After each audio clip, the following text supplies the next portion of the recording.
Vamos a escuchar la palabra de la Comisión Sexta. Buenas tardes. Ahora vamos a tratar de retomar el modo de conversatorio.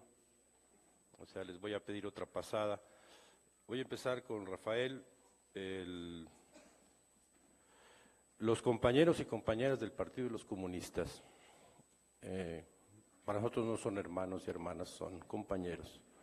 Es la única organización partidaria que se ha acercado al EZLN sin querer sacar raja. Y estoy hablando de 22 años de que se acercó todo mundo, de todo el mundo, para tratar de apropiarse de nuestra sangre, decimos nosotros, y tome nota que es Partido de los Comunistas porque hay Partido Comunista Mexicano, Partido Comunista Marxista-Leninista, es un montón de que usan ese apelativo, por eso digo el Partido de los Comunistas, porque en la anécdota que refería yo, me refería a los otros comunistas. Ellos se acercaron cuando la Sexta, ¿no, Rafa? No vinieron a decir, venimos a dirigirlos, están jodidos, ustedes en la vanguardia del proletariado, y nada, nos dijeron, nosotros queremos entrarle. Nosotros no les dijimos que sí ni no, como el Son de la Negra, y los conocimos personalmente en la otra campaña. O sea, no fue un acuerdo de que nos vamos a tomar un café y a firmar algo, si nos conocimos el trabajo.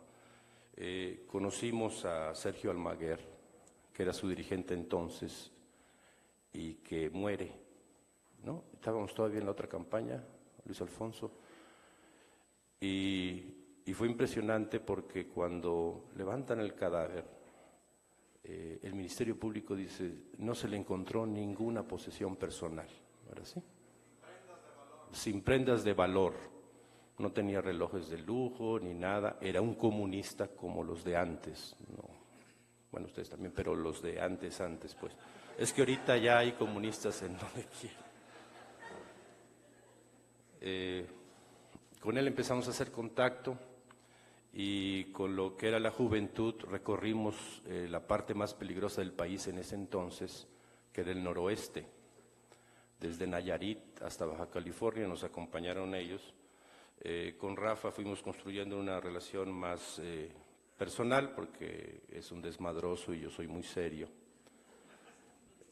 Cuando llegué me senté a su derecha y le dije que tomen una foto porque va a ser la única vez que vas a poder decir que estabas a la izquierda del EZLN. Estos compañeros se ganaron nuestro respeto y se ganaron la palabra compañero, que es muy difícil para que el EZLN la otorgue, en su propio trabajo y con su experiencia. Hay un compañero que se llama Salvador Castañeda, un gran compañero, y de ahí viene eso de ranchero, porque siempre empieza a decir, no, voy a hablar como ranchero, y lo escuchas y es un ranchero comunista, pues. En una reunión que tuvimos en su casa, allí en Nayarit, en el paso de la otra campaña, nos contó la historia de Alejandro Gascón Mercado. Nosotros conocíamos, pero así que a través de libros, pero él estuvo junto con él, y también conocimos a Iracema. No sé si le dieron el recado que actividad de este tipo eran ellos los mejores, porque así se habían formado. Es la historia de la que habla Rafa. Aplicamos todo esto que teníamos a lo de Marichuy, ¿no? El compa Salvador, que ya tiene edad, estábamos platicando, entonces yo decía una cosa y él decía, como que respondía, y entonces nos dijo, no, pues es que yo puedo ser orador donde sea, porque como ya no oigo, no escucho las mentadas de madre que me están dando. Yo creo que ese compa tiene un superpoder telepático porque sí respondía a lo que yo estaba diciendo, ¿no?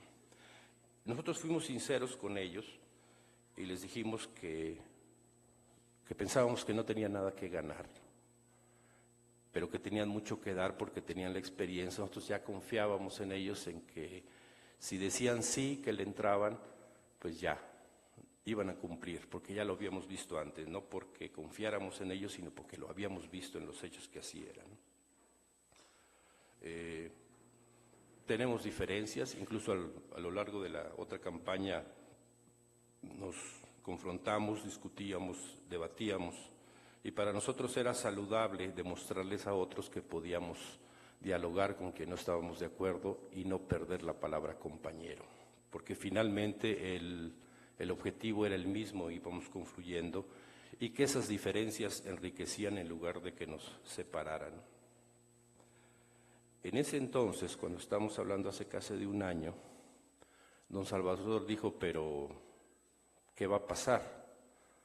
¿Se van a seguir o no se van a seguir? Quiere decir, si se consiguen las firmas, si se consigue el registro, ¿van a la campaña electoral o no? Nosotros dijimos, pues la verdad, pues es que eso ya depende de los compañeros. Nosotros les pedimos a ustedes que les echen la mano. No sé si se dieron cuenta, o no lo dijo. Yo estaba esperando a que lo dijera Carlos, y sí lo dijo. Están los Nayari.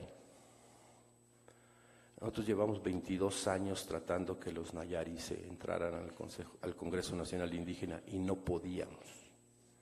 Y ahora ya están. Y Carlos González dice, fueron el Partido de los Comunistas. No sé si lo tomen en cuenta en su valoración, deberían ponerlo, porque los mismos indígenas dicen, los indígenas organizados en el Congreso Nacional Indígena, es que pudimos entrar con los Nayari y que entraran con el Congreso Nacional Indígena gracias a los compañeros del Partido de los Comunistas.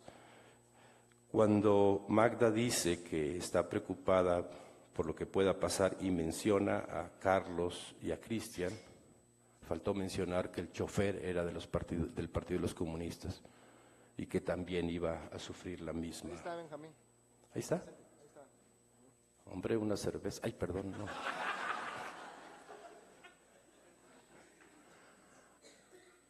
Yo les planteé, el compañero Salvador Castañeda dijo, bueno, ¿y si no? Entonces yo le dije, es que nosotros pensamos, y es la pregunta para Rafa, en el entendido de que su respuesta va a ser personal para que no lo depuren ahí en el Comité Central. Yo les dije, es que la iniciativa pone en una encrucijada al aparato institucional. Si le dan el registro, pierde el sistema político institucional, y si no se lo dan, también pierde. Yo trataba de convencerlos de que valía la pena esa irreverencia de ponerles jaque, usamos, ¿no? ¿Te acuerdas? Usamos esa imagen, pero que tenía que ser sincero con ellos de que no veía que pudieran sacar nada de raja, ¿no? Entonces yo te pregunto, Rafa, si fue así en su valoración, no salió, y si pueden decir ustedes si perdió el sistema político tradicional, digamos, o la forma de hacer política arriba, al negarle el registro, porque nosotros decíamos, aunque se lo den, también pierden. Nosotros efectivamente teníamos las dudas, pues en un renglón que agradecía su carta, no la compartía en absoluto y no quería el café. Punto. Ya no me volvió a escribir nunca más. Que probara con una cena. Bueno, gracias, Sergio. Hay varias cosas que tocas, una de ellas, yo la voy a mencionar, no va la pregunta por ese lado, que es el de la cuestión del Estado Nacional y su soberanía. Si no hay soberanía, no hay Estado Nacional, y yo no sé mucho de esas cosas, pero creo que el Estado Nacional nace con el sistema capitalista como dominante, de hecho es un requisito esencial. Yo recuerdo, no sé en qué año, una reunión donde participa Fidel Castro y habla de la cancelación de la deuda. Y está Fidel, cancelen la deuda, con representantes de todos los países de América Latina. Está enardecido, coherente, perfectamente razonado. La deuda de América Latina debe ser cancelada. Y está él encarrerado y de pronto se oyen murmullos ahí y le dicen, es que me están diciendo que en algunos países cancelar es pagar. No, que se desaparezca, ya empezó a decir y cambió ahí todo, de que a lo que él refería es que debía desaparecer la deuda externa. Nosotros dijimos, ahí perdió el Estado Nacional la última posibilidad que tenía de poder reconstruirse, digamos que fue como el acta de rendición, cuando todos los gobiernos de ese entonces de los países de América no siguieron esta propuesta de Cuba, de la República de Cuba, ¿no? Pero yo quisiera llevarte más al lado del chisme, que más o menos sabes de la clase política. Ya ves que se da este proceso de reacomodo preelectoral y electoral de la que es la clase política, esto de los chapulines que brincan de un partido a otro, y gracias al perdón divino pueden borrar todos sus pecados y pasar de un lado a otro. Pero hay una ley que se acaba de aprobar en la Cámara de Diputados, falta la Cámara de Senadores, que es el fuero. Ya no va a haber fuero y no funciona para atrás, o sea, los que están ahorita no les pueden hacer nada, pero de ahí en adelante sí, o sea, en el próximo Congreso los diputados y senadores ya no van a tener fuero, si es que se aprueba, ni el presidente de la República va a tener fuero, ni nadie va a tener fuero. ¿No es esto una advertencia a esos que están huyendo del barco que se hunde, que es ese también se va a hundir, ahí lo vean? Porque pase lo que pase va a haber un Congreso dividido. Entonces no sé cómo la ves tú. Sí, me parece que es una cosa bastante lógica pensar que, yo no creo que a mí se le ocurrió así de repente ser honesto, ¿no? Es decir, yo creo que tiene una intención política muy fuerte además, decir de repente va la ley, se acabó el fuero, cuando por muchos años el PRI se había opuesto a esta cuestión. Entonces, sí, lo que creo que es una amenaza ni siquiera velada, es una amenaza abierta a los que están pasando a Morena, ¿no? Es decir, la idea de que pueden quedar de diputados, pueden quedar de senadores, en la lista de Andrés Manuel, porque está el perdón de los adventistas, ¿no? Para poder entrar al reino de los cielos y todo eso. Entonces sí, pero les están diciendo, va a haber una ley, que de hecho ya la aprobó la Cámara de Diputados por unanimidad, ¿no? Y ahora va a la Cámara de Senadores, y hoy en la mañana estaba yo oyendo que le van a hacer algunos cambios, ¿no? O sea, porque quién sabe, a lo mejor se quieren curar en salud.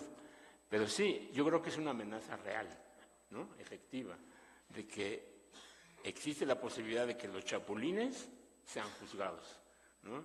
No todos, sino nada más los que se brincaron, ¿no? Y creo que eso tiene que ver con un hecho que también es muy importante. O sea, cuando Andrés Manuel dice amnistía, la gente se está centrando en el crimen organizado, ¿no? Pero Andrés Manuel está planteando amnistía a Peña Nieto, amnistía al procurador, amnistía al anterior procurador que dijo la estupidez que estoy cansado de lo de Ayotzinapa, amnistía a todos esos, ¿no? Mientras que el otro no, el otro dice, se acabó el fuero, ¿no? Entonces, y es evidentemente que eso está dedicado a los chapulines, fundamentalmente, ¿no? Y como les está llegando muy profundo esa cosa de los chapulines, pues sí, no, acaba de pasarse un senador de Nayarit para Morena, de esos que votó el Fobaproa, ¿no?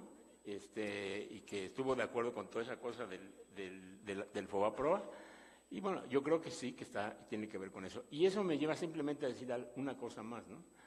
Cuando Andrés Manuel López Obrador dijo, ya tengo organizado el país, habló que lo había dividido en tres. La parte del norte con un gran organizador, que se llama Marcelo Ebrard, la parte del medio con ese sí otro gran organizador, que es el de Zacatecas, Monreal, y la parte del sur.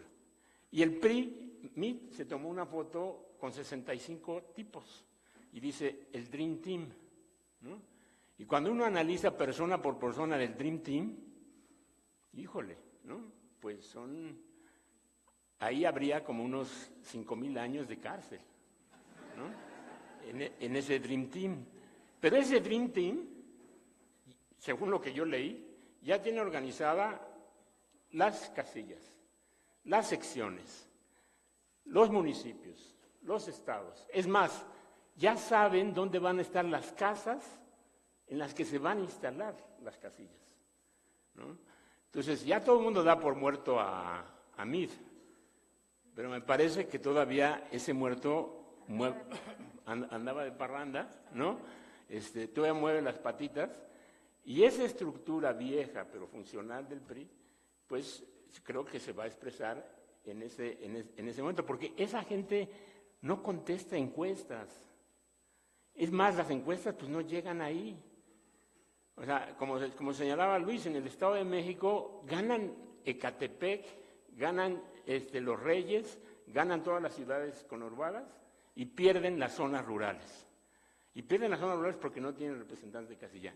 Y yo soy de la hipótesis de que Morena no es un partido, ¿no? O sea, ahorita el ejemplo que nos acaba de dar Rafael es que efectivamente cuando uno tiene un partido y funciona organizadamente, pues logra cosas, ¿no? El PRI es un partido, Morena no es un partido. Morena pues es un grupo de gente que es muy fiel y que manda muchos twitters y muchos Facebook en apoyo a AMLO, ¿no? Pero no es un partido político y ese es un grave problema porque las elecciones forman parte de la guerra y ellos no están preparados para la guerra, ¿no? Creo. ¿Viste el debate? Sí. ¿Extrañaste a Marichuy?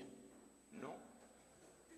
¿No te hubiera gustado verla ahí en el debate? Yo pensando lo que dice Rafa de que el discurso anticapitalista, antisistémico, ya está en la agenda. Claro, hubiera sido mejor si hubiera sido... ¿No es así, Rafa?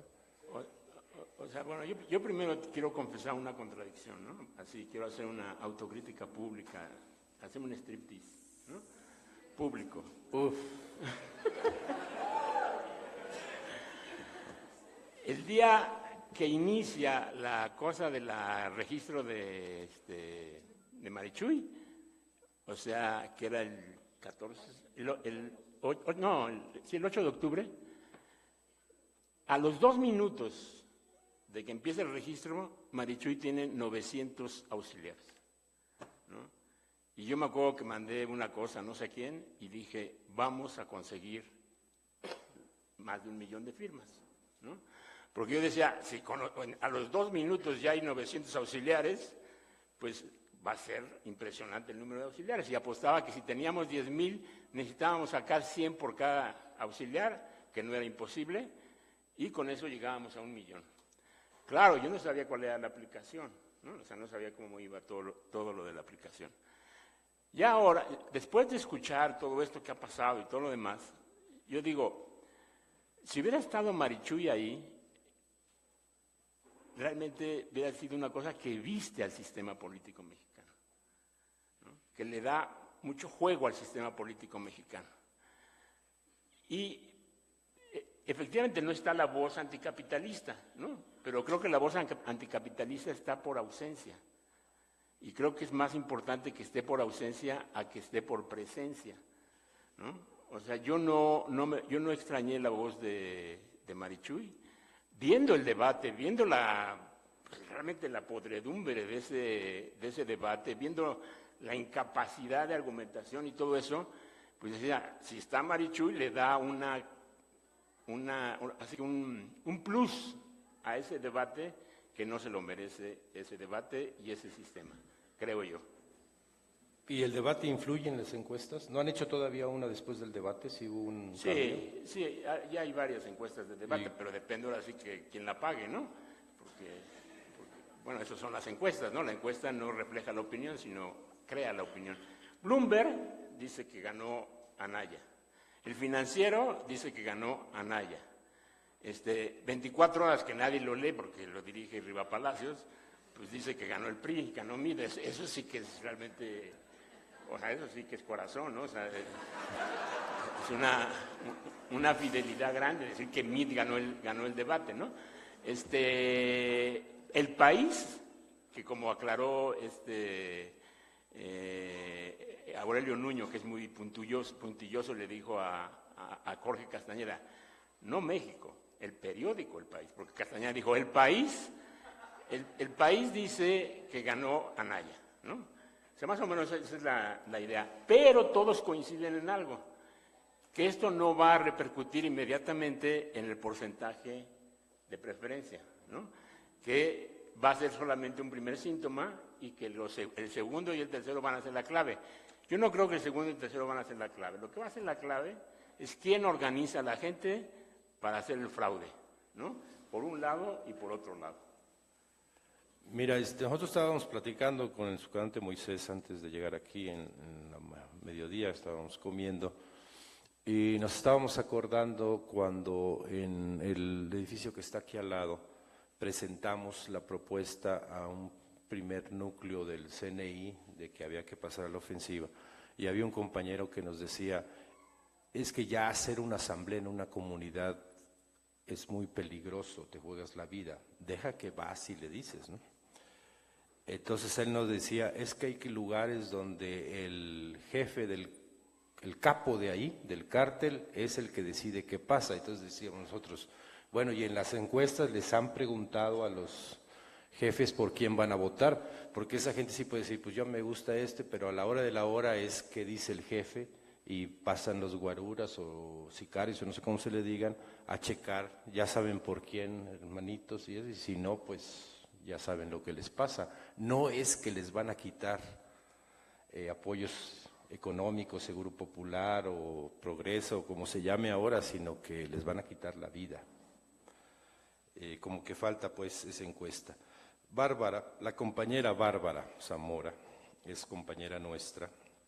Ella ha estado muy cerca del EZLN desde 1994 y desde 1996, desde los diálogos de San Andrés, también construyó una relación de compañerismo con la delegación que iba a los diálogos de San Andrés, que eran los comandantes y comandantas que les tocaba.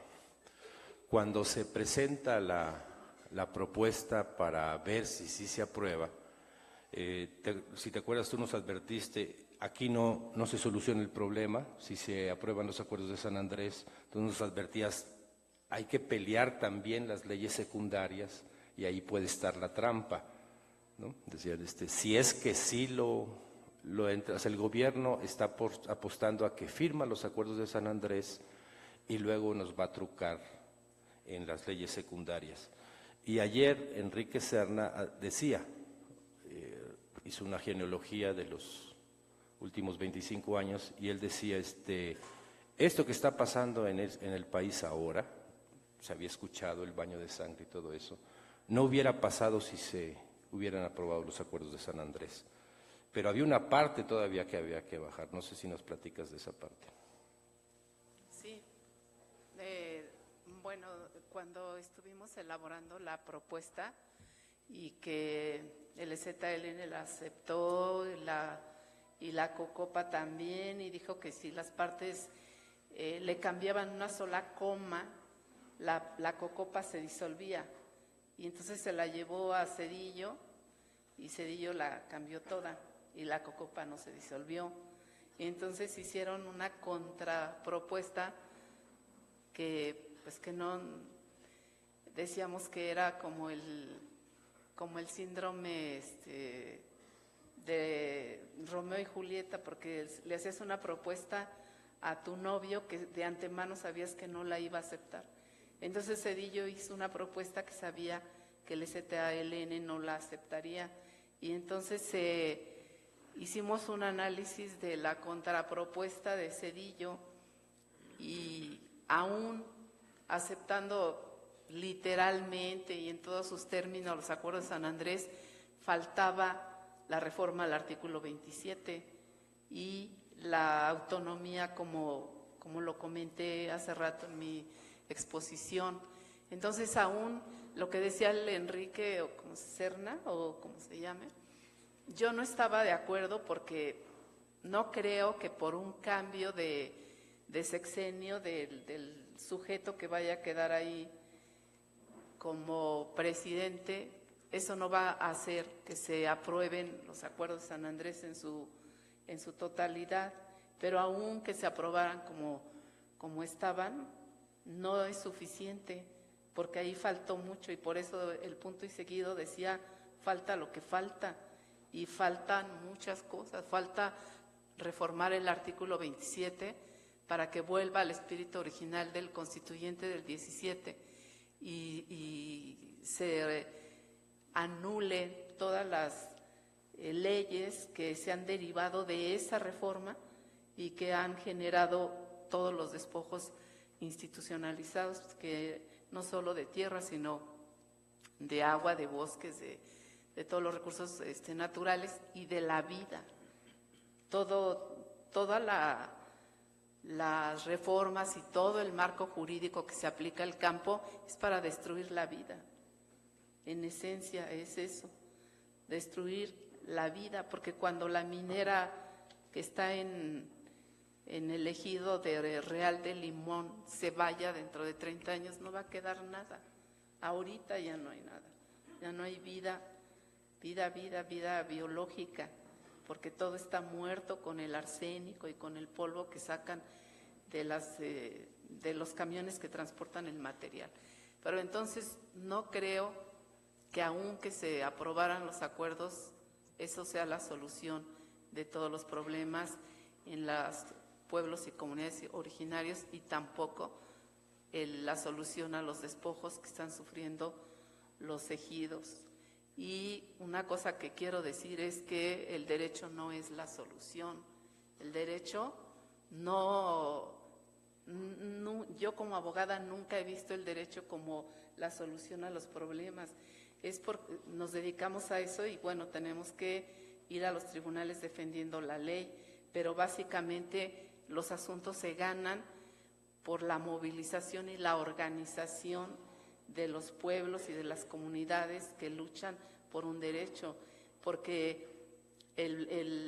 los escritos por argumentos impecables jurídicamente o técnicamente que estén hechos no va a resolver el problema si no hay movilización, organización y presión social de los ejidos, las comunidades, los pueblos, para que se resuelva el asunto realmente conforme a lo que debe ser, porque el derecho también es una cuestión muy subjetiva, que aplican los jueces su criterio y las sentencias tienen su posición política, ideológica, económica y cultural y todo allí en esas sentencias que dictan. Entonces no es realmente que apliquen la ley lisa y llanamente en las sentencias, sino que van sus prejuicios y todo lo que ellos piensan acerca de una lucha de un pueblo, que si estamos peleando contra una minera, pues ellos se identifican más con la minera, con la gente del poder y del dinero, que con los pueblos o con la comunidad indígena. Entonces nos ponen más obstáculos, más piedras en el camino, y la batalla se vuelve más desigual y más difícil. Pero nosotros aceptamos el reto de decir y de creer y de lograr vencerlos en su propio terreno y con sus mismas leyes. Pero todo eso es porque nos da la fuerza y nos empuja todo eso, la organización de los pueblos, de las comunidades, y casi siempre esa organización ya está, por eso emprenden esas luchas, porque ya están organizados, pero en el camino esa organización se va haciendo más fuerte, se fortalece, y quien no ha hecho una marcha, un plantón o una movilización para reclamar esos derechos, lo hacen, y entonces se logra una fuerza, una fortaleza de la organización y de todo a nivel de la comunidad y hasta de las familias. Entonces eso es lo más importante que la misma ley. En la sección chismes del conversatorio, tú estuviste en los diálogos de San Andrés y también en esto, hablando de usos y costumbres, los usos y costumbres de los funcionarios, los usos y costumbres de la representación gubernamental que tuviste ahí, y ahora en el papel del otro lado de la mesa, porque además era una mesa frente a frente, el INE. ¿Cambiaron? ¿Son los mismos? ¿No hay modernización? Yo creo que no ha cambiado nada esa mentalidad racista y discriminante que tienen ellos. Cuando fuimos con Juan Villoro, al INE. Tuvimos 2 reuniones en el INE y una fue también con Gilberto y con Alicia. Una fue para reclamar lo de la aplicación y los plazos y todo eso. Y ellos se muestran muy abiertos o muy amigables, porque pues Lorenzo Córdoba es un tipo, pues es un político, ¿no? Y parece que a todo va a decir que sí, pero es pues es su discurso, sus palabras que te dicen, como acá en los acuerdos, sí, pero al siguiente párrafo te anulan lo que te dieron en el primer párrafo, ¿no? Y yo creo que no cambió o no ha cambiado esa posición, esa actitud y esa mentalidad de los funcionarios, porque pues ¿por qué habría de cambiar? Están en los mismos, o sea, están en los puestos de poder, y ahí mandan y también ellos hacen las leyes, lo que se aplica. En el caso del INE, pues son unos criterios que ellos emiten en sus estos reuniones de pleno y luego se publican en el Diario Oficial, y eso ya es una ley. Pero ¿cómo? Si se supone que solo legisla el Poder Legislativo, pero ellos también legislan, y entonces hacen sus criterios, los vuelven leyes y van modificando cada vez cuáles son los requisitos que le van a poner ahora, en este caso, a los independientes para que puedan estar en una boleta. Y ahora, y la última reunión que tuvimos en el INE, pues él decía que había un reconocimiento de todo el Consejo del INE hacia Marichuy y hacia todo lo que se hizo de manera tan limpia y tan diferente de como lo hicieron los demás. Y yo le dije que nosotros, bueno, al menos yo no creo en las elecciones, no creo en la cuestión electoral, pero que estábamos ahí porque nos convocó el EZLN, el CNI, y porque nos comprometimos con esa iniciativa y con esa causa, pero que la gran diferencia que hacía entre esa gente que son políticos profesionales y nosotros que nunca habíamos participado en una cuestión de ese tipo es que nosotros creímos en una causa o creemos en esa causa y hacemos las cosas de esa manera limpia y honesta, y los otros no creen y no tienen ninguna causa en cuál creer. Ellos solamente tienen un interés de estar en una boleta por los puestos que van a obtener, y el dinero y el poder. Y esa es la gran diferencia entre hacer las cosas de una manera limpia y honesta y de una manera tramposa y sucia. Pero al final, pues los sucios y los tramposos son los que están ahí en la boleta. Pero de todas maneras yo estoy contenta de que Marichuy no esté en la boleta. ¿No te peleaste cuando fuiste al INE? Porque yo estaba ya juntando cigarros. Bueno, Bárbara, ¿de cuál fuma? Alicia, ¿de cuál fuma? Para mandarte a la cárcel porque la van a detener. Sí, Juan ya me hizo una buena propaganda de todo lo que le dije al INE. Me peleé con Lorenzo Córdoba y le dije varias cosas. Pero pues yo ni vine al caso a hablar de ese sujeto. No, porque te voy a hacer una pregunta ahorita. La ley es esa que tenían que cumplirse, las emite el INE. ¿La ley qué? La ley que dice No, tiene que juntar tantas firmas para poder ser reconocida como candidata. Es una ley de procesos electorales, pero las formas de la aplicación y todo eso sí es un criterio del INE. Yo pregunto porque Rafa dice... Pero una aclaración. La Constitución no habla de esa forma de recabar los apoyos ciudadanos, o sea, de esas cuestiones tecnológicas que metió el INE. Y por eso yo decía que es inconstitucional y que debíamos hacer un amparo, pero era perder tiempo y entonces por eso ya no se hizo. Los querías meter a la cárcel. querías meter a la cárcel al INE porque estaba violando la Constitución. La Constitución. Bueno, así está ese ambiente cooperativo de la asociación civil con el INE, y que no nos habían hablado. O sea, sí, los compañeros del AC se enfrentaron bien, mientras los demás compañeros estaban enfrentando cosas como las que platicó Rafa. Hay una anécdota que les cuento antes de pasar a la parte que me toca a mí. Estaba recordándola cuando Rafa está describiendo el método que usaban para recabar firma, que alguien tapaba y empezaba a explicar, y porque no tenía celular, y luego ya se lo pasaba a alguien, ¿no? ¿Es así, Rafa? Bueno, a mí me contaron otra de que igual la compañera tapaba a la gente, empezaba a platicar con ella, la convencía, y el penúltimo paso era preguntarle si traía celular, y se lo pedía prestado, se registraba y mandaba la firma. Bueno, compañeros y compañeras, hermanas y hermanas, va a ser un poco largo, a ver si aguantan, pero es que se ha ido juntando en los últimos días. En los últimos 2 días se atascó mucho la agenda, ya era tarde y no lo habíamos dicho, ahora lo vamos a decir. Pero siéntanse en libertad, si ya tienen que irse a los frijoles o lo que sea, no hay problema.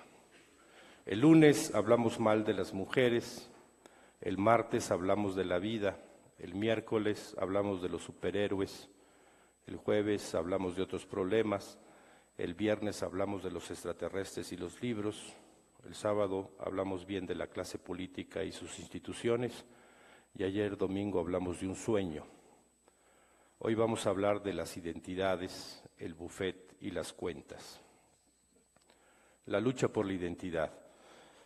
Ya escuchamos a Carlos González adelantarnos que lo que sigue en la iniciativa del Congreso Nacional Indígena, que la iniciativa que el Congreso Nacional Indígena nombró, que retiemble en sus centros la tierra, no tiene nada que ver con el 1 de julio de este año, que el Consejo Indígena de Gobierno y el CNI van a tomar en cuenta todos los análisis y valoraciones que hagan las personas, grupos, colectivos y organizaciones, y que además de la valoración que hagan las concejalas y concejales, el CNI y el SIC apuntarán a ser consecuentes con su modo, es decir, a bajar la consulta a las comunidades, pueblos, naciones, barrios y tribus originarias.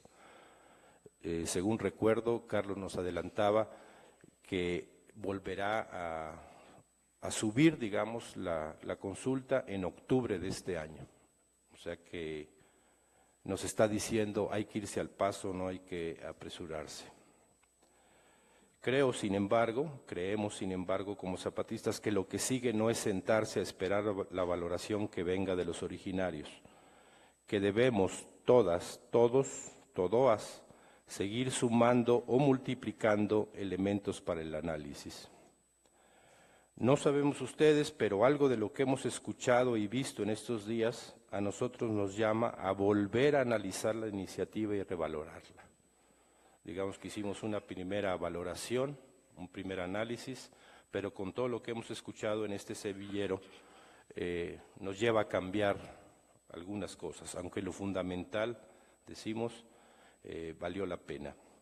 Entonces creemos que este efecto se repetiría si en sus propias geografías se organizan más conversatorios. En el formato que hemos seguido acá, o sea, se invita a la escucha, a escuchar más que hablar, algo que te provoque a pensar, por eso este formato que hemos seguido.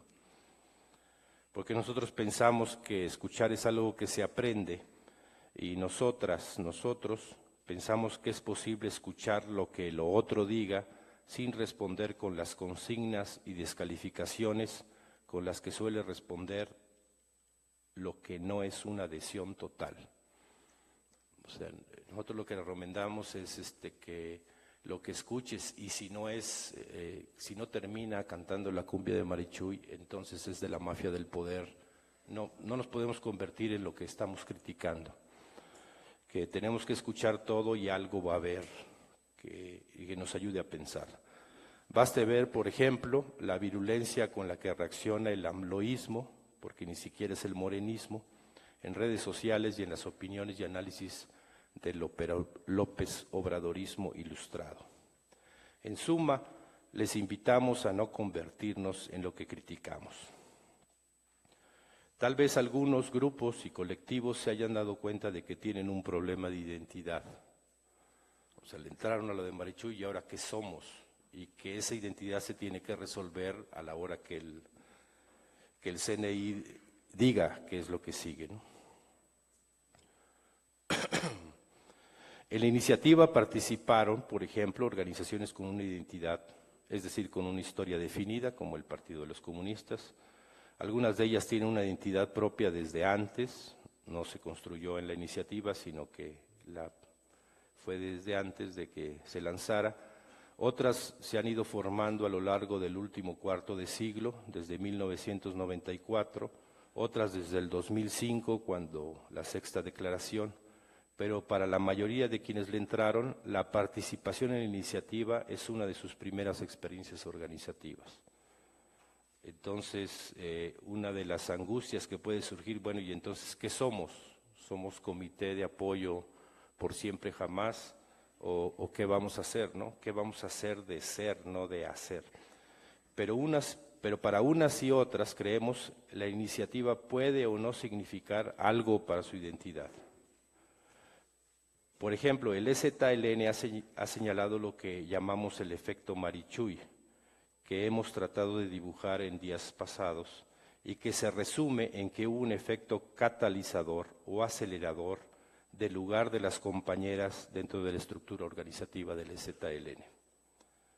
El efecto Marichuy, que nosotros decimos es Marichuy, no es el Consejo Indígena de Gobierno, pasa por esto. Ese mismo día que hablamos con los compañeros del Partido de los Comunistas, yo hablé con Marichuy y con Carlos, porque tenía el encargo de la comandancia de que teníamos que ver cómo lo apoyábamos con su familia, con sus hijos, ofrecerles casa, alimento, para que pudieran moverse sin ese pendiente.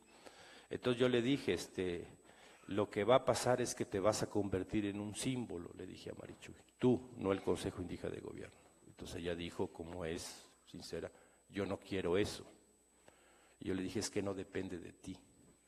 Tú no puedes decir quiero ser un símbolo o no quiero ser un símbolo, sino que esas cosas pasan. Y le dije, créeme que sé de lo que hablo. Aunque uno diga que no quiere, esas cosas pasan, y pasó. El efecto de Marichuy como símbolo dentro de las compañeras es de ella. No se lo propuso, no solo no se lo propuso, no lo quería, pero esas cosas pasan.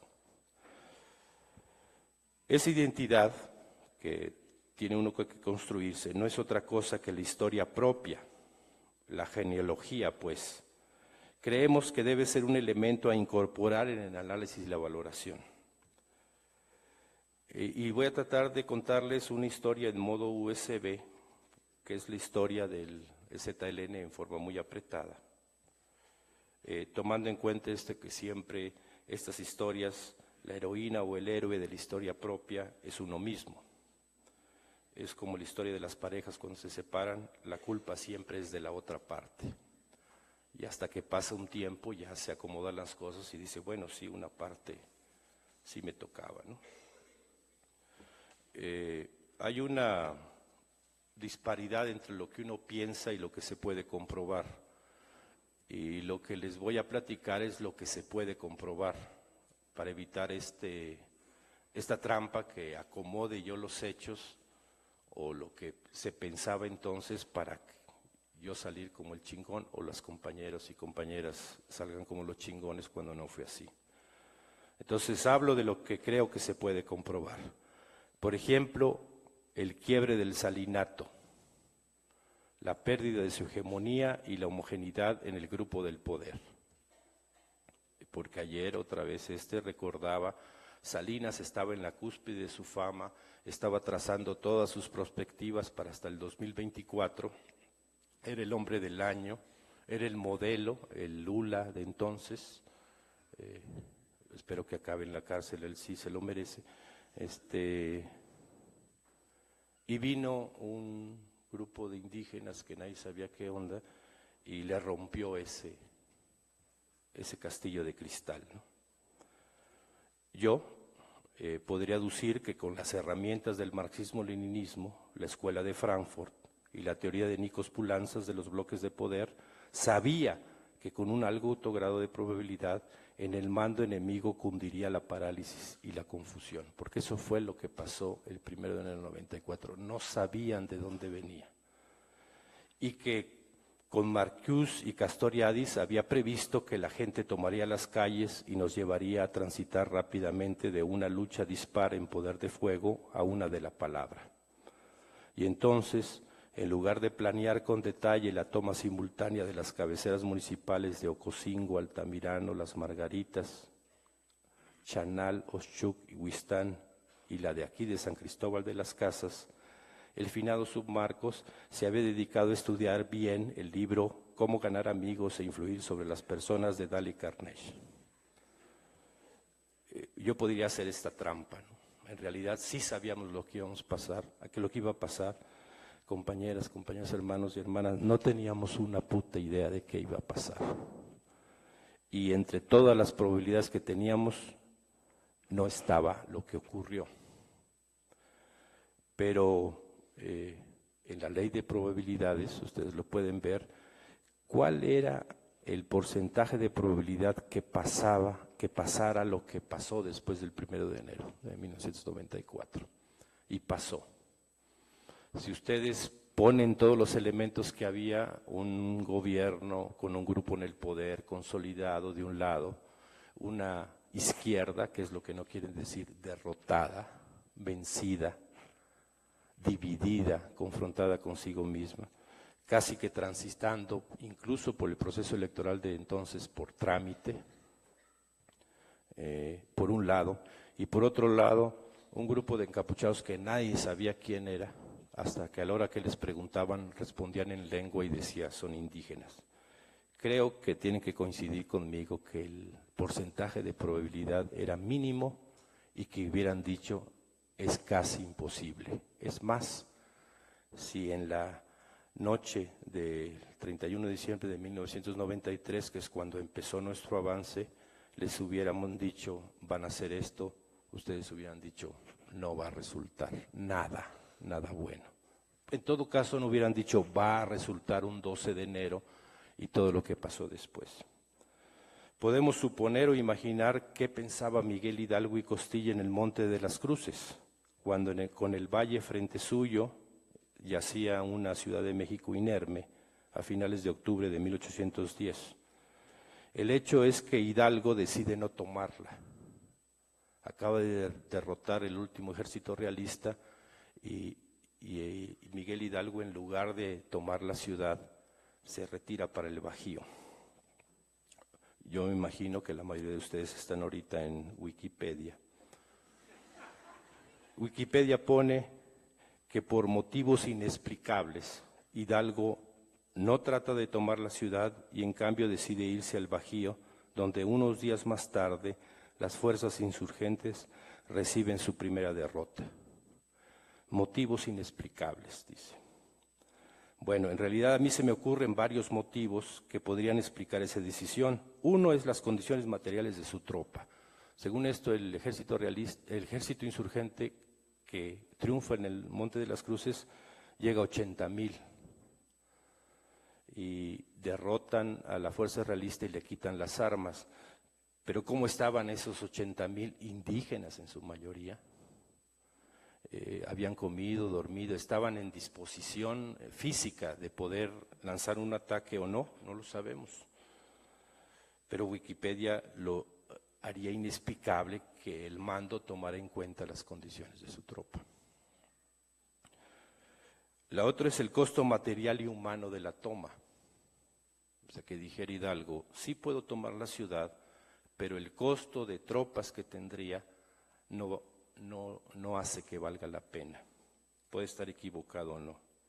Otra es que los informes que está recibiendo le hicieran pensar lo que ocurrió, de hecho, que eran guarniciones realistas que fingían la rendición, citaban al jefe insurgente y le tenían una emboscada y lo atacaban. O sea, Chinameca, pero en 1810. Entonces, que él tuviera informes de que no era la última fuerza realista la que había enfrentado y que sí estaban todavía las tropas ahí, entonces dijo, mejor no le entro. Y otro problema que pudo haber tenido Hidalgo para decidir esto es que no podía responder al que sigue. Fíjense, entonces que dice, entro a la Ciudad de México, la tomo, ¿y qué sigue? Hago un gobierno, hago una constitución, ¿con quién? Todo eso. Entonces puede ser que Hidalgo diga, pues me voy a meter en un lugar, en una situación que no sé cómo va a continuar. Y les explico esto porque el modo zapatista es que no empieza esto y luego hago esto y luego esto, sino al revés. Nosotros empezamos por el final. Vamos a cambiar el mundo. Entonces, ¿qué se necesita antes para eso? Entonces, siempre sabemos qué es lo que sigue, pero puede ser que Hidalgo no sabía responder a la pregunta ¿qué sigue? O los compas dirían, a lo mejor bajó a consultar a sus bases y tardó en llegar la respuesta, ¿no? Los compas lo ven natural, pues la mayoría son indígenas, entonces Hidalgo digo, no, pues tiene que consultar al comité y a los regionales y a los municipios autónomos y todo eso, y en lo que regresa, pues lo chingaron, pues eso, los compas lo entienden perfectamente. Entonces les voy a pedir ese ejercicio de imaginación histórica, pero con datos, porque estábamos comentando que, por ejemplo, para los historiadores oficiales de López Obradorismo, la historia empieza en 2006, que es cuando el mundo perdió la oportunidad de cambiar. Y ayer se nos decía, pues no, es que en 1988 pasó esto, hicieron el fraude, Salinas estaba en su cúspide y llegaron los zapatistas y derrumbaron todo, sacudieron el país. No lo dijo Enrique Serna ayer, pero el mundo también. Pero que ustedes piensen en esas horas de ocio que tengan en el metro o en donde les toque, bueno, ¿qué probabilidad había de que pasara lo que pasó después del 1 de 94, ¿no? O sea, ¿qué probabilidad había que ustedes que están escuchando esto que les estoy diciendo, estén escuchando esto que les estoy diciendo? Y si hacen la genealogía de lo que ha sido el zapatismo, van a encontrar que era casi imposible. Y es ese casi imposible, esa rayita a la que nosotros nos estamos aferrando. Entonces les voy a hablar de la indefinición de la identidad. No saben quiénes son, como nosotros no sabíamos quiénes éramos en 94, y el buffet de las identidades. El buffet para los compañeros. Hay algunas partes de la historia que no son para ustedes, sino para los compañeros que están allá atrás, los compañeros, hay coordinadoras, hay comandantes, comandantas, y están allá por la sencilla razón de que está más cerca el baño. De veras, no quieren decir así porque les da pena, voy a atravesar todo, me van a estar diciendo cosas o lo que sea, mejor allá, voy al baño y regreso. Entonces algunas de las historias son para ellos, compañeras insurgentas, por ejemplo.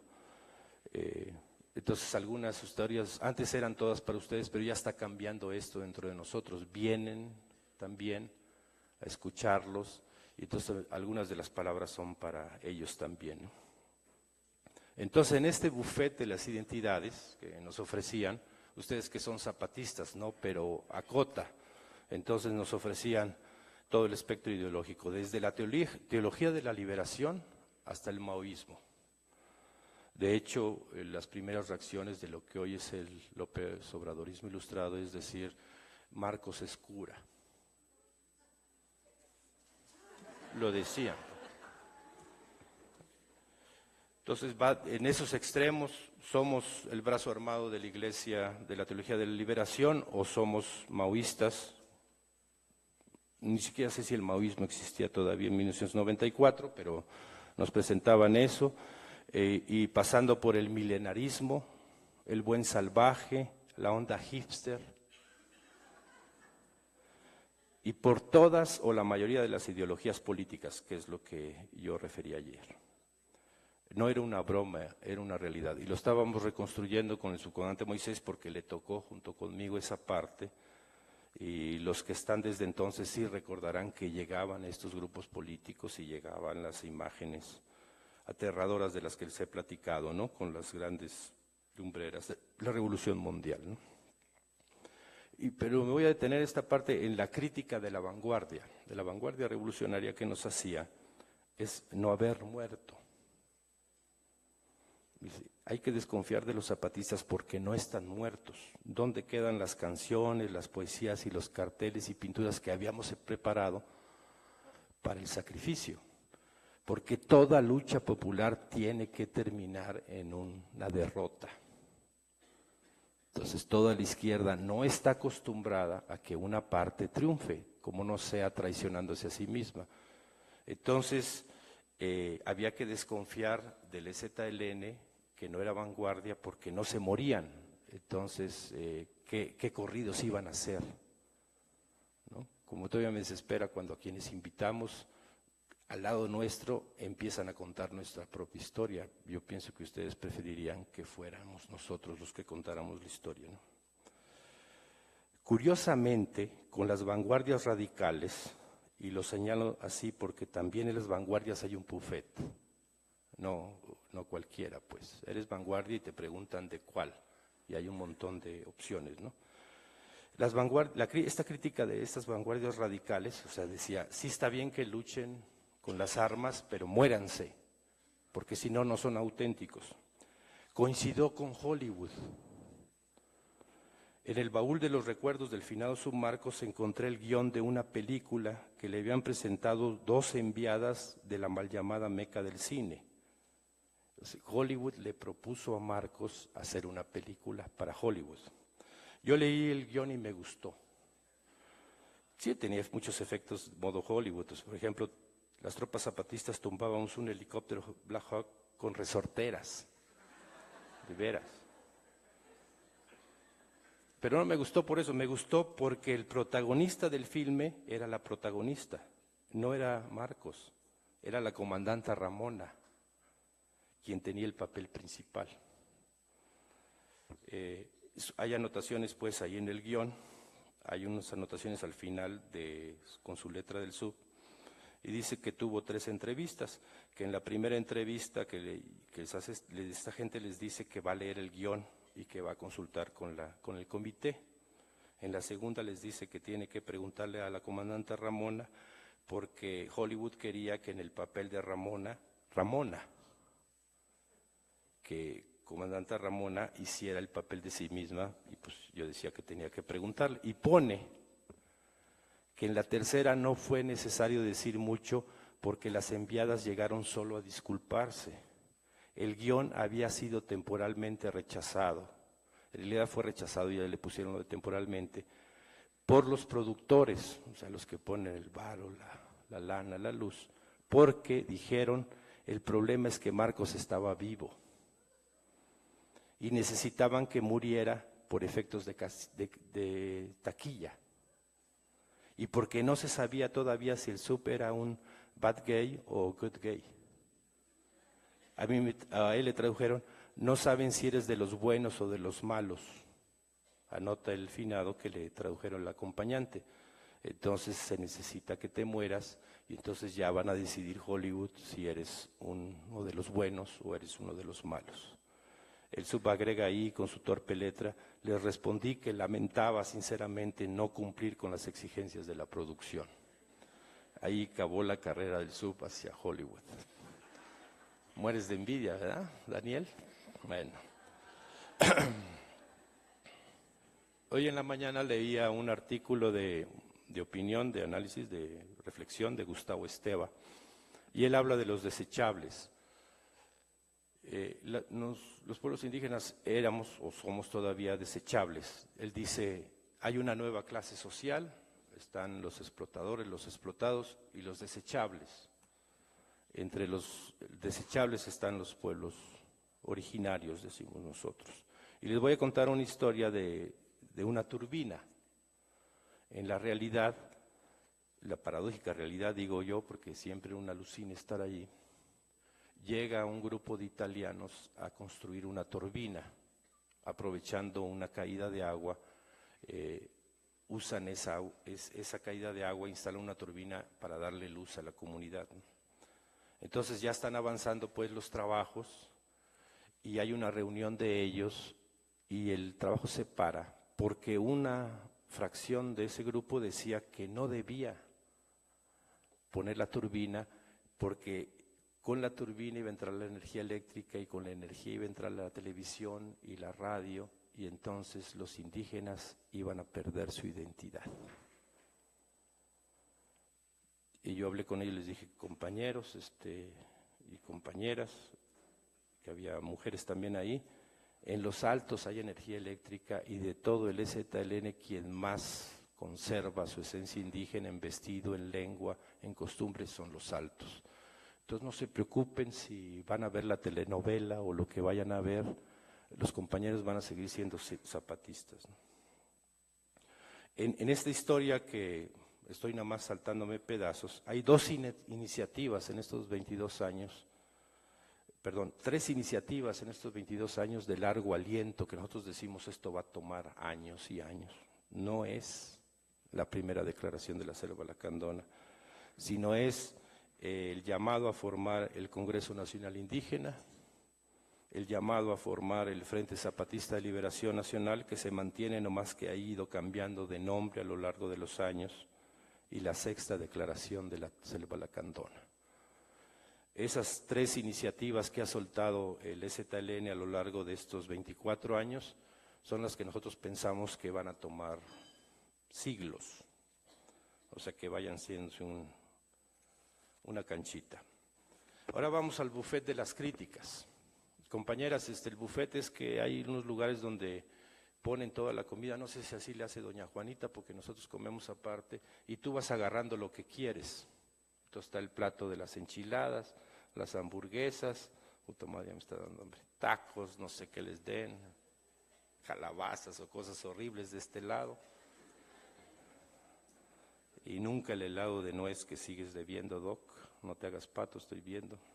Dijiste que helado de nuez y no trajiste. Bueno, entonces, si ustedes tienen el problema de que parece que se pone de moda cada tanto y quiere atacar y denunciar la conspiración salinista que hay detrás del cara de trapo, o si no le gusta el modo del zapatismo, sus bromas que hace o los que no hace, o necesita ir encontrando a alguien a quien culpar por lo malo que vaya a pasar en los debates, o en las elecciones, o en el periodo postelectoral, o en la vida, si se ha quedado sin argumentos, si es que alguna vez los tuvo, para deslindarse y criticar a los zapatones con el tema que sea, pare de sufrir. Le voy a ofrecer un buffet ahorita para que pueda usted escoger. Los liberales nos critican de querer perpetuar un sistema anacrónico, autoritario, irracional y atrasado, o sea que nos acusan de ser liberales. Los conservadores nos acusan de querer cambiar un sistema caduco, obsoleto y monárquico, o sea que nos acusan de ser conservadores. Los marxistas nos acusan de no serlo o de serlo demasiado. Para unos pasamos de ser un remedio autóctono de la socialdemocracia pequeño burguesa y para otros llevamos escondido las purgas y los gulags. Los leninistas, bueno, son más comprensivos.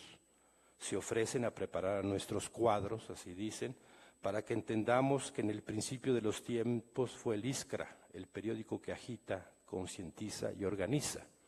Entonces que lo que tenemos que hacer no es un alzamiento ni semillero, sino hacer un periódico y con él agitar. Los anarquistas nos critican que no somos anarquistas porque no hemos leído a Kropotkin ni a Bakunin. Los ortodoxos nos acusan de ser demasiado ortodoxos y los nos acusan de ser heterodoxos y los heterodoxos nos acusan de ser demasiado ortodoxos.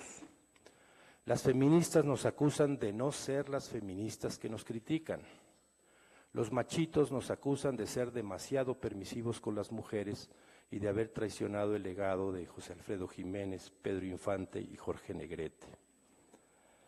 Todos, todas, todoas nos critican por no tomarnos en serio, por reírnos y hacer burla de nosotras y nosotros mismos, por aplicar la misma irreverencia con la que vemos el mundo exterior a lo que vemos en el espejo.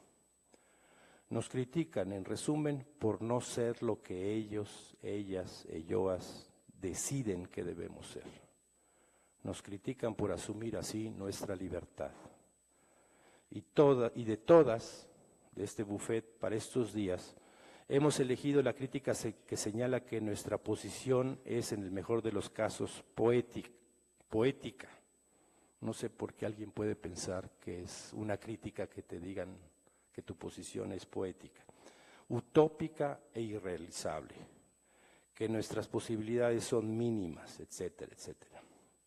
Además, claro, de que esa imposibilidad factual se debe a que no seguimos sus indicaciones, a que no obedecemos, a que no somos revolucionarios como la vanguardia dice que deben ser los revolucionarios, a que no somos lo que los manuales, los libros, la cátedra y la academia dicen que debemos ser, a que no somos los reformistas que el análisis concreto de la realidad concreta demanda, o sea que no somos la vanguardia que las distintas vanguardias dictaminan lo que deben ser las vanguardias. Compas, si algo abunda en el mundo son vanguardias. Sobra quien quiera dirigir, conducir, mandar, hegemonizar, homogeneizar, pero con o sin críticas, con o sin aplausos, con o sin condenas, con o sin absoluciones, nosotras, nosotros vamos a seguir siendo lo que somos.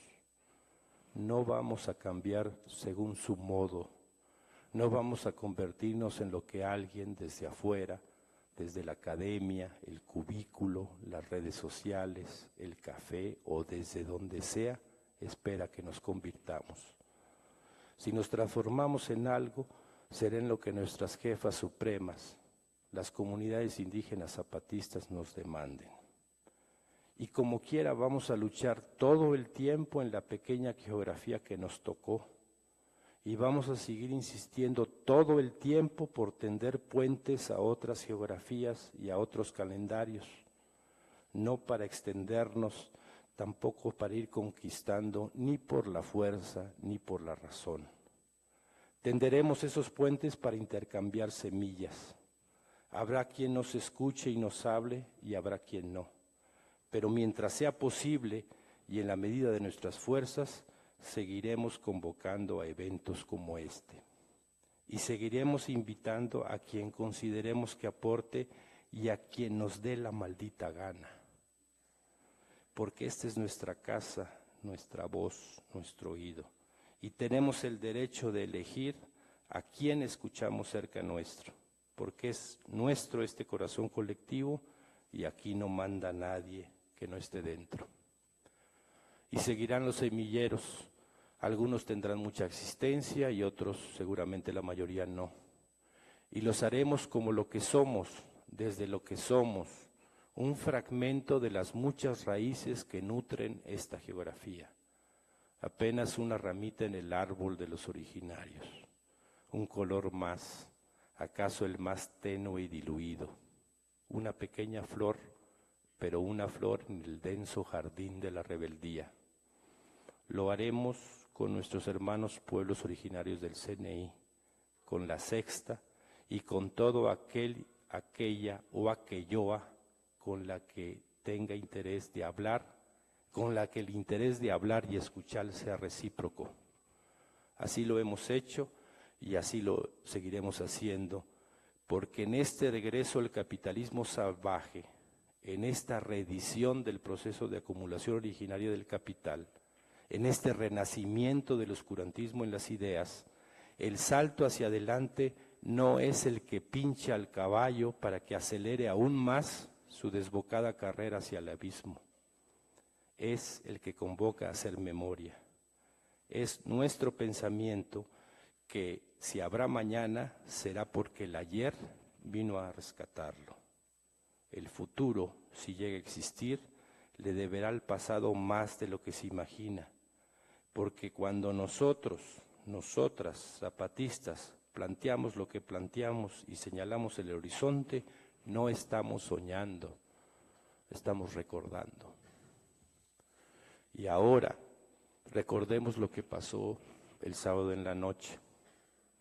Les voy a contar lo que pasó, porque ustedes vieron solo una parte, que es que se agregó al Comité Clandestino Revolucionario Indígena un compañero que se llama don Pablo Contreras, no voy a decir su nombre real por cuestiones de clandestinidad. Y les voy a platicar cómo es la historia. A don Pablo antes de 94 yo lo conocía por sus libros, La democracia en México, que sigue siendo actual, su libro referente, digamos. Tiene el pecado de juventud de haber sido rector del UNAM, pero hay que ser tolerantes. Y apareció en la convención en 1994, pero lo empiezan yo no lo conozco personalmente, sino son los comandantes David, Cebedo y Tacho, que lo empiezan a conocer y a tratar personalmente, no soy yo. Y es en los diálogos de San Andrés. Y desde entonces, les cuento, es un dolor de cabeza. O sea, el primer encuentro que hay entre estos compañeros que están aquí, David, Cebedo y Tacho, es una bronca con Pablo. Y desde entonces, por eso le pusimos Pablo Contreras, nunca ha abandonado su posición crítica hacia nosotros. Nos peleamos, discutimos, gritamos y todo, y llegamos a un acuerdo. O no llegamos, pues, pero no ha sido nunca un incondicional del zapatismo en cuanto ve algo malo. A veces desespera porque yo una vez le decía, oiga, don Pablo, es que le voy a decir que estamos pensando algo y queremos su opinión, entonces no estoy de acuerdo. Don Pablo, si no lo he dicho, no estoy de acuerdo. Entonces ya lo dije, ya ve, no estoy de acuerdo. Pero yo quiero llamarle la atención sobre lo que significa la inclusión del comandante Pablo Contreras al Comité Clandestino Revolucionario Indígena. Por un lado, es el único miembro de la dirección colectiva organizativa del EZLN que no es indígena de nacimiento. Ningún otro, nadie, que no haya sido indígena de nacimiento había estado en el comité. Representa un mensaje muy fuerte del EZLN en que lo que se refiere al relevo generacional, porque junto con él más mujeres y hombres que están allá se han incorporado a ese trabajo. Cuando me dijeron a mí que le iban a dar el nombramiento, les pregunté si el cargo era honorario. A ellos, ¿no? Me dijeron que nada que honorario, que tenías que hacer los trabajos así como los demás comandantes y comandantes. Yo empecé a hacer cuentas, porque de eso se trata este escrito, de las implicaciones que eso tendría, pero no dije nada. Les pregunté, pero le van a preguntar si quiere o no quiere, si acepta. Y me respondieron que acaso a ellos y a ellas les habían preguntado. Solo les dijeron, ahora te toca este trabajo y ni modos, es un servicio a la lucha. Yo luego pensé, pues es Contreras, así que va a ver qué va a decir. Y pasó lo que pasó. Quienes estuvieron el sábado en la tarde recordarán, y ayer antes de la sesión vespertina ya llevaron al compañero allá donde estamos quedando nosotros y ya empezaron a platicar entre los comandantes con ellos para explicarle de qué se trataba pues el trabajo. Le dimos la opción, como están las compañeras allá, que podía estar abajo o podía sentarse con nosotros. Prefirió también estar abajo hasta que le toque hablar ahora a nombre de la Comisión Sexta del EZLN pasado mañana. Yo quisiera extenderme un poco más sobre lo que la decisión de las compañeras y compañeros significa, porque don Pablo está en el comité a propuesta de 3 indígenas, Tacho, David y Cebedo. No fue propuesta mía. Yo no lo hubiera hecho, la verdad. Aquí. No me vayas a castigar, pero... Porque el regalo, como así dijo el comandante Tacho, no era por su cumpleaños. No te estaban dando un regalo de cumpleaños, Pablo. Y si había sido un regalo de cumpleaños, pues te hubieran dicho, puta, se llevan muy pesado dentro del EZLN, ¿por qué no le dan un pastel o una corbata y van y le cuelgan un trabajo, ¿no? Yo creo que con la designación del compañero Pablo Contreras, las compañeras y compañeros, comandantas y comandantas, están haciendo un llamado, yo les pido atención, y que es urgente. Están llamando a filas a su arma más poderosa, la memoria. ¿Y qué nos están diciendo? Que cuando lo común y aparentemente sensato es llamar a la juventud a que le entre, el zapatismo llama a la edad madura y a la vejez.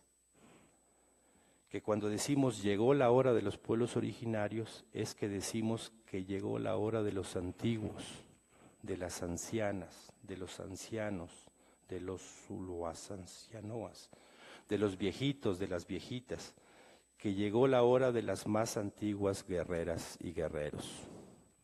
En términos prácticos están llamando a un encuentro de la gente de edad que lucha, pero no un encuentro como los que hemos visto, sino un encuentro ya en la lucha cotidiana, donde cada quien tiene su lugar, su conocimiento, su experiencia, su arte, su ciencia, su cómo se llame. Y les están diciendo a todas las personas que tienen edad y tienen la inquietud de luchar para terminar con la pesadilla, que deben elegir. Si pretextan los dolores y achaques y se construyen una coartada que los pueblos originarios les destruyen todos los días, a todas horas, en todas partes. Porque si alguien sabe de apocalipsis, colapsos y tormentas, son los pueblos originarios. Y es precisamente cuando más golpeados están esos originarios, como nos platicó el compañero Carlos González, cuando deciden pasar a la ofensiva. Porque cuando el comandante Tacho les dice que somos contemporáneos, no se refiere al calendario, sino al dolor y sobre todo a la rebeldía y a la resistencia. Y entonces deben elegir, todos los compañeros y compañeras hermanos de edad, decimos nosotros, de juicio, si aspiran a un museo donde se rindan homenaje a sí mismos, a un lugar en la historia escrita, a retomar de su papel de vanguardia de la nostalgia, o si van a poner de una puta vez en una maleta sus medicinas y pañales, a aceitar la silla de ruedas. Bueno.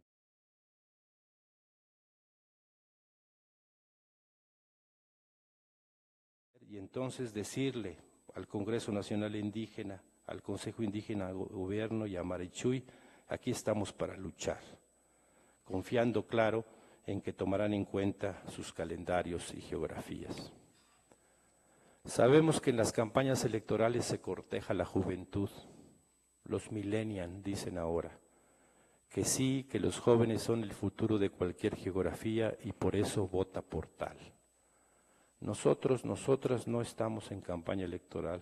No buscamos votantes, ni likes, ni seguidores, ni fans, ni feligreses, ni rebaños. Por eso podemos permitirnos el anacronismo y la irreverencia que implica nuestro llamado. Porque el zapatismo no está llamando a la juventud de afuera, a ese ente que trata de esconder detrás del calendario millennial y su aparente tolerancia buena ondita al otro, que trata de ocultar detrás de esa buena ondita la base fundamental de esta pesadilla, es decir, la propiedad privada de los medios de producción, la propiedad conseguida por la violencia, el despojo, el crimen, el desprecio. No estamos llamando a la reedición de las vanguardias, estamos llamando al tiempo en que las vanguardias no existan, al tiempo en que no haya iluminados que ordenan para dónde y cómo y con quién caminar, es decir, luchar. Estamos llamando a quienes están dispuestos no a defender las miserias que heredamos y que a nuestra vez heredamos a otros, a otras, otroas. Estamos llamando a las filas de la lucha, a la historia, a los muertos, a los desaparecidos, a los olvidados. A los que la generación millennial de arriba ve como objeto de la lástima, la pena ajena, la limosna, la burra, la burla o el desprecio. Y a los y las mayores de edad, de juicio les decimos, si creen que les estamos llamando a dirigir, se equivocan. Si creen que les estamos pidiendo que vengan a mandar, se equivocan. Si creen que les estamos suplicando que nos conduzcan con un modo que ya demostró su fracaso, se equivocan. Porque al menos acá estamos luchando para que llegue el día, que será noche, en que mando, jefe, dirigente, vanguardia, sean palabras que daten de la prehistoria de la civilización humana. No los estamos llamando a rehacer el pasado, no los estamos llamando a reformar el mundo, pero tampoco a revolucionarlo. Los estamos llamando a destruirlo totalmente, a que no quede nada. Y a los jóvenes y jóvenes de afuera, ya luego pues hagan lo que quieran, pónganse el apelativo que quieran, llámense millennial o generación X o como gusten. Crean que el mundo empieza y acaba en sus yoyos respectivos. Porque nuestro debe, como zapatistas, no es con los jóvenes y jóvenes. Nuestro debe no es con Defensa Zapatista de 11 años o con una Esperanza de 8 años que se aferra a su osito porque ve mucha gente extraña que no sabe si es compañera o no, porque a esa gente se le ve el rostro. Nuestro debe no es con las futuras generaciones. Nuestro debe es con nuestros muertos, muertas, muertoas, con los más primeros, con quienes nos dieron techo, alimento y aliento cuando más solos, solas estábamos. Es decir, con las comunidades indígenas zapatistas que se llaman todavía bases de apoyo porque no encuentran todavía un nombre para lo que hacen. Porque si hay un conversatorio como este, si hubo un encuentro de mujeres que luchan, si hubo una propuesta al Congreso Nacional Indígena, si hubo lo que hubo en estos 24 años de vida política, ha sido porque los calendarios acumulados en los rostros, las manos y la salud de las compañeras y compañeros así lo parieron. Estamos aquí por los más viejos. Sin embargo, sí hay algo que heredamos a las jóvenes y jóvenes, a las niñas y niños zapatistas. Les heredamos un debe, porque llegará el tiempo en que tendrán que darnos cuenta a nosotros, a nosotras. Y en ese debe, en el de ellas y ellos, en el nuestro, en el de nuestros anteriores, manda la vida. Y para nosotros, nosotras zapatistas, la muerte no es el final de nada, porque la lucha no acaba con un frasco de medicinas o en una cama de hospital o en las viejas fotos que nunca dirán lo fundamental, esto es, que no hay vida si no hay lucha, resistencia, rebeldía.